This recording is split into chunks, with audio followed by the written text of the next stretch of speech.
You pour your energy into your marriage, but instead of resting in a finished home, it feels like you're endlessly patching a crumbling foundation. Every attempt to shore up the walls seems to reveal another structural crack. Many of us approach relationships like a house. We expect to build them once, pass a final inspection, and rely on them to stand perfectly against the elements forever. Marriage expert Maurice Harker suggests a shift in perspective. He teaches that marriage follows the laws of biology rather than the laws of architecture. Marriages thrive under the daily care of a farmer tending a greenhouse.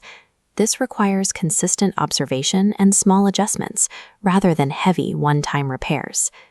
Shifting your focus to the environment you create allows you to put down the burden of trying to repair your partner. You gain a different set of tools focused on cultivating growth by starting with your own actions. A man running on emotional or spiritual fumes has no surplus to offer his wife. If your internal wagon is empty, your ability to provide support is limited by your own depletion. Rejuvenation is the mandatory, edifying maintenance required to keep your psychology intact. It functions like an oil change, a proactive step taken to ensure the engine doesn't seize during the journey. You define this maintenance through an identity statement. This written blueprint avoids describing your current state and instead details the specific qualities of the partner and leader you are working to become. Putting this plan in writing and using AI tools to refine the language for tone and values creates a clear map for your daily behavior. It transforms a vague intention into a trackable commitment. Defining these core values and prioritizing your own renewal are the first steps toward reconnection. You must fill your own wagon before you can effectively carry the needs of the family. Once you regulate your own internal state, the nature of your leadership changes. True protection begins by shielding the marriage from internal harm. A significant portion of protecting your wife involves actively guarding her against your own negative emotional output. This means identifying the specific behaviors that wound her. You work to remove sarcasm, drop condescending tones, and break the habit of retreating into defensive silence when things get uncomfortable. Emotional safety takes root when you stop the accidental harm and commit to repairing the damage quickly. Connection thrives only when the threat of internal wounding is removed. When a marriage feels distant, many men look to physical connection as the tool to fix the relationship, treating it as the foundational block of the marriage. The intimacy pyramid shows why this works backward.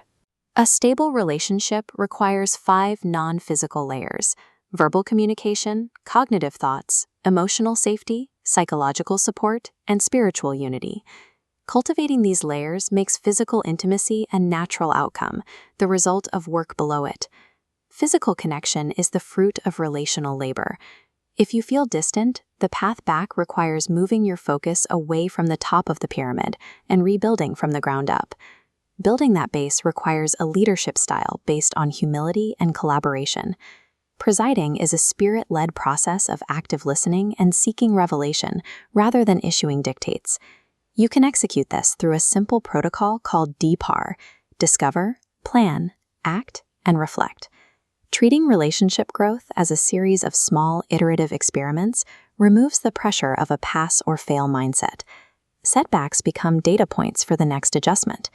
You move from reacting to challenges to proactively leading the next small experiment in connection. You can trade the exhaustion of trying to fix a ruined foundation for a more sustainable way of being.